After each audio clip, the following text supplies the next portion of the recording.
The old man walked into the courtroom, wrists cuffed, his dark, lined face lowered. "State your name," the clerk asked. He answered quietly, voice trembling. "Elias Carter, Staff Sergeant, United States Marines." No one in the room could have guessed what was about to unfold. As the female judge glanced through his case file minutes later, her hand suddenly paused. Her skin turned pale. That name. It belonged to the man who had once carried her brother to safety on a battlefield in Fallujah, before vanishing into silence. Comment: respect if you believe honor doesn't fade with poverty or age. Elias Carter, 69, sat slouched on the courtroom bench. His shoulders were swallowed by a weathered military coat, 2 sizes too big. Under the sterile courtroom lights, the creases in his face deepened, etched by decades of loss. Once, he wore dress blues with medals pinned to his chest. Now, he waited for judgment in second-hand clothes from a shelter. Case 47B, called the bailiff. City of Newbridge versus Elias Carter. Charges: disturbing the peace, trespassing, resisting arrest. He rose slowly, joints aching, worn down by time and untreated injuries. Vietnam first, then Iraq. Wounds visible and buried, carried without complaint across decades. "Mr. Carter," said the prosecutor, young and polished, his voice rehearsed. "He's been warned several times about lingering behind Jefferson Street Cafe. The owner filed 3 complaints just this month. But what he didn't say was this: Elias never begged, never asked for handouts. He just sat near the alley vent, trying to stay warm when the winter night closed in. Then came the officer's testimony. Found him behind the cafe at 11:45 p.m. Refused to vacate when ordered. Elias hadn't refused. He'd quietly asked for 5 more minutes, to finish half a sandwich a kind cook had slipped him. But back then, his words hadn't mattered. They still didn't now. "Your Honor," the prosecutor continued, "this is his 3rd citation this year. We recommend 30 days of community service and a no trespass order for downtown. Such an order would bar Elias from the 4th Street shelter, the only warm place he had left. It would shut him out from church meals. It would leave him alone, outside, during the coldest stretch of the year." "Mr. Carter," Judge Olivia Parker finally addressed him, "do you have legal representation today?" He shook his head. His public defender had been pulled into another courtroom on urgent business. "Would you like to speak on your own behalf?" she asked, peering over her glasses. Elias cleared his throat. His voice came out low and rough. "No excuses, ma'am. Just needed to stay warm." "Why that location?" the judge pressed. Her expression unreadable, her tone edged with something more. He hesitated. "Jimmy, the cook, leaves food sometimes. Known him since he was a boy. His father served with me. Desert Storm." "And your service?" the judge asked again, breaking standard procedure. "United States Marine Corps," Elias said, straightening slightly. 1975 to 95. Staff Sergeant. 2nd Battalion, 8th Marines. Iraq. The words landed with weight, decades of buried pride finding breath for the first time in years. She made a quick mark on the file, then kept reading. Something deep in Elias Carter's military history gave her pause. Before she could say a word, the courtroom doors opened. A sharply dressed man in a tailored navy suit strode in, walking with purpose. He reached the defense table, set down his briefcase, and faced the bench. "Your Honor, Alexander Ross. I've just been retained to represent Mr. Carter. I apologize for the abruptness." Elias turned, confused. He hadn't called a lawyer. Couldn't afford one, especially not a man wearing cufflinks and leather shoes. "This is highly unusual," Judge Parker said, watching him carefully. The court was not informed of new representation. "It was a last-minute development," Ross replied, calm and composed. "I respectfully request a brief recess to speak with my client." Judge Parker studied them both. Her face gave nothing away. "This court will recess for 15 minutes, she said, rising and stepping briskly into her chambers. Elias leaned toward the stranger beside him. "I don't have the money for this," Ross replied softly. "You won't need it. My firm, Williams, Ross and Parker, is taking this on pro bono." Elias furrowed his brow at the name. "Parker, like the judge." "Exactly like the judge," Ross confirmed. Inside her office, Judge Olivia Parker pulled off her glasses, hands unsteady. 20 years on the bench had taught her control, but nothing had prepared her for this. "It can't be the same man," she whispered, but the evidence was too precise. She opened a desk drawer and pulled out a weathered photograph, a younger version of herself, standing beside her brother, Lieutenant Jack Parker, in his Marine dress uniform. His arm rested proudly across her shoulders. They were smiling wide, full of hope at his commissioning. Beside the photo sat Jack's final letter from Iraq, the edges worn thin from years of quiet grief. In it, he'd written about a firefight outside Fallujah. His unit had been pinned down. But then came Staff Sergeant Quinn, charging into gunfire, dragging a wounded Marine to safety, covering the retreat as others pulled out the injured. If not for him, Jack had written, none of us would have survived. 2 weeks after that letter, Jack had been killed by an IED. Olivia remembered the funeral, the folded flag, her parents' silent heartbreak, and the Marine who approached afterward. "Your son saved my life," he'd said. "I was the one he carried." He never finished the sentence. He didn't need to. She had never forgotten his name, Mason Quinn. Years ago, she had tried to find him, hoping to hear more about Jack's final moments. But the military had informed her he'd redeployed almost immediately. Later, they said he'd been discharged with severe PTSD and a traumatic brain injury. Now, 2 decades later, he sat in her courtroom, a stranger to everyone but her. A knock broke the silence. Ross stepped inside, his face concerned. "Olivia, what is this?" he asked. As her late husband's former law partner and lifelong family friend, he was one of few who called her by name. "It's him, Alex," she said, motioning to the photograph. "The Marine who saved Jack, the one who carried him out of that ambush." Ross's expression shifted as realization sank in. "The homeless veteran in your courtroom?" Ross paused, his voice dropping. "That's Elias Carter, the same man you've been trying to find for years." Olivia nodded slowly. "His service record confirms it. Fallujah, 2004. Same unit as Jack. He was awarded the Silver Star for the exact engagement Jack described in his letters." "Does he know who you are?" "I doubt it. I married Thomas after law school. Took his last name. Carter wouldn't recognize me now. It's been 20 years. She took a breath, trying to steady herself. "How does a hero like that end up like this, Alex? How does someone who once saved lives wind up alone, on trial, just for trying to stay warm?" Ross shook his head. "In the short time we spoke, I got the sense he's endured more than most. Severe PTSD after his last deployment. His wife left while he was overseas. His benefits got caught in red tape. He did construction work for years until his injuries made it impossible. After that, job loss, eviction, and eventually, the streets." Olivia closed her eyes. Jack's voice echoed in her memory. "Carter was the best of us. The kind of Marine who'd risk everything for his brothers. If I turn out half as good, I'll consider myself lucky." Ross spoke gently now. "You could recuse yourself. No one would question it." "No," she said firmly. "I'm not letting this man disappear again. You know there are ethical risks." "I do," she said, straightening. "But there are ethical obligations too, especially to those who gave everything for this country."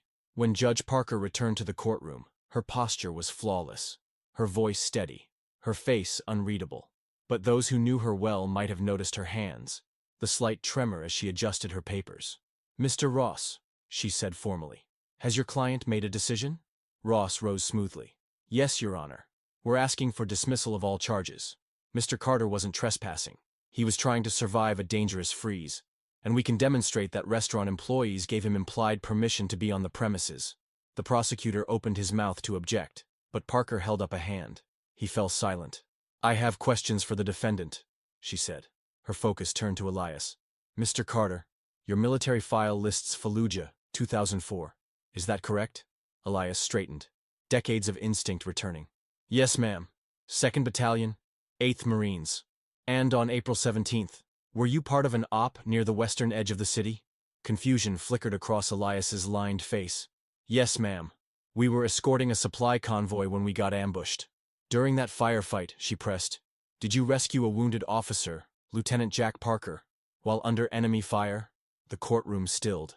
Elias's eyes narrowed, the name sinking in. Memories stirred beneath the years. "Parker," he said softly. "Yes, young lieutenant.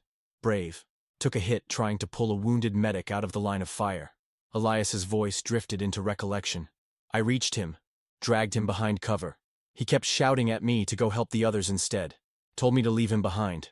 In the gallery, a silver-haired man in a Marine League jacket leaned forward, his attention sharpened. "And what became of Lieutenant Parker?" Judge Olivia asked, her expression composed, though everything beneath it trembled. We got him on the bird, Elias answered softly. He made it to Germany, I heard. But a few weeks later, his convoy hit an IED. His voice caught. For years I've wondered if saving him only delayed the inevitable. Maybe I made it worse. Before anyone could respond, the silver-haired Marine in the gallery suddenly rose. That's him, he said loudly, pointing. That's Staff Sergeant Carter. I was there. He saved 6 of us that day. The room stirred. Judge Parker tapped her gavel once, firm, but missing its usual edge. Order, she said, though her voice didn't carry its typical weight. The courtroom settled into a tense hush. Elias kept his gaze low, clearly uncomfortable with the spotlight now bearing down on him. The older Marine didn't sit. Still standing, his voice was steady. Your Honor, he said. I don't mean to interrupt, but I was there. Carter took fire pulling that lieutenant out. The prosecutor stood. Your Honor, while Mr. Carter's military service is commendable, it's not relevant to these charges. Judge Parker cut in sharply. The court disagrees. It is deeply relevant. She placed her gavel down slowly. This court will recess for 10 minutes. She turned to the bailiff. Please see that Mr. Carter remains here. Then, just as she started to leave the bench, she paused. Something rare. Her eyes met Elias's. For the first time, really met him. Mr. Carter, she said softly, when I return, there are matters far beyond this case that we need to discuss. Inside her chambers, the judge finally let her guard drop. She pressed shaking fingers against her lips, as if containing 20 years of buried grief. Then, after a long breath, she picked up the phone. Colonel Matthews, it's Olivia Parker.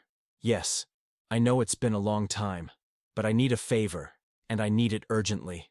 Exactly 10 minutes later, she returned to the courtroom. She was not alone. 3 Marines followed behind her. A full colonel, a master sergeant, and a young corporal carrying a polished wooden case. Gasps and murmurs rippled through the crowd. At the sight of those uniforms, Elias stood instinctively, his joints stiff, but his posture proud. Muscle memory had overpowered the years. Judge Parker took her place, but instead of reaching for her glasses, she set them aside. For the first time in her judicial career, she addressed the courtroom not as a judge, but as a person. Before we proceed, she said clearly, I must share a personal connection to this case. She looked directly at Elias. The Lieutenant Jack Parker mentioned earlier. That was my brother. Gasps echoed across the room. Elias's brow furrowed, recognition flickering in his eyes. The tension in the room was thick enough to feel. 20 years ago, Olivia continued, my brother wrote home about a staff sergeant who saved his life in Fallujah. He said this man ran through enemy fire to reach him, after he was wounded, then covered the rest of his unit as they evacuated the wounded. Her voice held steady, but her eyes were wet. That man was Sergeant Elias Carter. From the gallery, the Marine from earlier stepped forward again. It's true, he said. I saw it with my own eyes. Carter took 2 rounds pulling that officer to safety. Judge Parker gave a small nod, then continued. 2 weeks later, my brother was killed in action. At his funeral, several Marines approached our family. They spoke of Jack's courage, but also of the man who had given us 2 extra weeks with him. Time we otherwise never would have had. Now she looked directly at Elias. After Jack's death, I tried to find you, but the Marine Corps said you'd redeployed. Years later, I learned you'd been discharged. But no one could tell me where you went.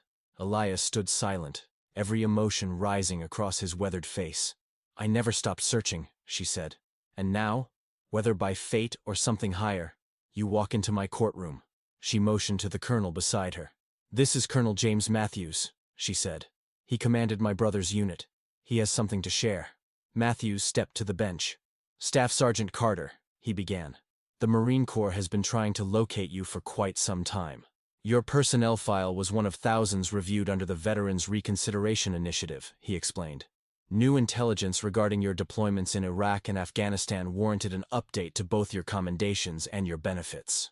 The corporal beside him opened the wooden case in his hands. Inside, a medal rested on deep blue velvet. By order of the Secretary of the Navy, the colonel announced, in recognition of extraordinary bravery on April 17, 2004. The Navy Cross is hereby awarded to Staff Sergeant Elias J. Carter, United States Marine Corps. Gasps echoed across the courtroom. The Navy Cross, the second highest honor after the Medal of Honor. Until recently, portions of your mission were classified, Colonel Matthews continued. But your actions that day didn't just save Lieutenant Parker and 5 Marines. They disrupted an ambush that could have wiped out the entire convoy. Your Silver Star has been formally upgraded, he finished. Elias's jaw clenched. For the first time, his composure cracked. There must be some mistake, he said quietly. I didn't do anything special, just did my job. No mistake, Sergeant, the colonel replied, his voice resolute. And this is long overdue. From the gallery, a voice rang out with crisp authority. Attention on deck! The silver-haired Marine stood at full attention, and others followed. Veterans, former officers, even civilians who recognized the weight of sacrifice. One by one, they rose and saluted Elias Carter. Soon the entire room was on its feet. Even the prosecutor stood, caught between legal decorum and human decency. Judge Parker, no longer able to contain herself, wiped at her tears. Her voice shook as she spoke. In light of these extraordinary developments, all charges against Staff Sergeant Elias Carter are hereby dismissed. Permanently, she brought down the gavel with force. This courtroom is adjourned. As the room began to settle, the Master Sergeant approached Elias with a tablet in hand. Sir, we've been trying to find you to correct your VA records. Your disability rating has now been reassessed. 100% service-connected. Retroactive to your original discharge date. Elias blinked, stunned. What does that mean exactly? It means you're entitled to full back pay, sir. Complete medical coverage, housing assistance, educational benefits. Anything you need going forward. Ross stepped forward with purpose. Our firm will make sure every single piece of that is processed. No more delays. No more stonewalls. From the back of the courtroom, Jimmy, the cook who'd left sandwiches behind the cafe, stepped forward. His eyes brimmed with emotion. My dad used to tell me, Jimmy began. There was a Marine who saved his whole platoon. He said, if you ever meet a man named Elias Carter, you owe him everything. Jimmy reached out a hand, tears slipping free. I never knew that man was you. Not until today. The prosecutor, visibly moved, approached slowly. Sir, I had no idea. Please accept my sincerest apology for how this case was handled. Elias stood amid the rising room, his posture regaining its quiet power, as though decades of unspoken honor were finally being lifted, one breath at a time. Judge Parker stepped down from the bench. There was no distance now, no barrier between them. She stopped in front of him, her voice steady, but filled with meaning. My brother once told us what you said to him that day, she began softly. No Marine gets left behind, not while I'm still breathing. Today, Sergeant Carter, we finally keep that promise to you. 2 weeks later, Elias Carter stood before a mirror, adjusting to a life that still didn't feel real. He was inside a quiet apartment, part of a housing program built specifically for veterans like him. The walls were simple, bare, except for one frame, a display of his newly awarded Navy Cross, flanked by his long-lost Purple Hearts and service medals. Ross had tracked them down, recovered from a storage locker sold off years ago. A knock pulled him back. He opened the door to see Olivia Parker, not in robes, just herself, holding a small box. May I come in, Sergeant Carter? She asked. Just Elias is fine, he said with a humble smile. Then it's just Olivia, she replied, stepping inside. They sat across from each other in the modest living room, the quiet of their shared past thick in the air. I brought something, Olivia said, opening the box. Inside, a bundle of worn letters, carefully tied. They're from Jack. He wrote us weekly while he was deployed. She handed one to Elias. This one mentions you. It's dated the day after you saved him. His hands trembled slightly as he unfolded it. Jack's handwriting, clear, sharp, just like he remembered. Mom, Dad, Elias read aloud. Don't worry about the news. I'm safe, thanks to one of our NCOs. Staff Sergeant Carter did something yesterday I still can't believe. When our unit was ambushed, he moved through enemy fire like it didn't exist. He refused to leave me, even when I ordered him to. Said no Marine gets left behind. Not on his watch. Elias's voice cracked. He mentioned you often, Olivia added quietly. Said you were the Marine he looked up to. He was a good officer, Elias said softly. Still young, but he cared about his people. That's rare. Olivia looked around the apartment. After Jack died, I went to law school, she said. The Veterans Court program, the housing initiative. It all started because of the things he wrote, about how the system forgets its own. Elias shifted uncomfortably. I'm not a hero, he said. I just did what needed to be done. That's exactly what heroes always say, Olivia replied with a quiet smile. She hesitated, then added, "There's one more thing you should know. The day Jack died, he was leading a mission to track down insurgents targeting civilians. He volunteered for it. His final letter said he wanted to live up to the example you set." That sentence hit Elias harder than any battlefield wound. For 20 years he'd carried the weight of doubt, wondering if saving Jack had been a cruel delay, if his sacrifice had even mattered. "He didn't die because of you," Olivia said gently, reading him like a book. "He lived the way he did because of you."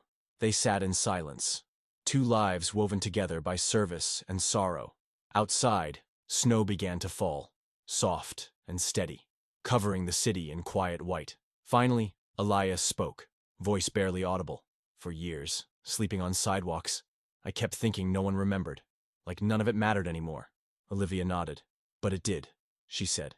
"To Jack, to every Marine you saved, and to me." As she stood to leave, she placed a hand on his shoulder. "Jack used to say the measure of a Marine isn't what he does in front of a crowd. It's what he does when no one's watching. You lived that," she whispered.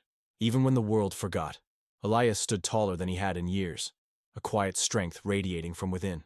"Someone remembered my name," he said softly. "After all this time, someone remembered." In that single moment, something long broken began to heal. Not just in Elias Carter, but in every soul forgotten by the system they served. Some heroes save lives, then spend a lifetime waiting for someone to save theirs. But sometimes dignity doesn't need glory. Sometimes it just needs to be seen.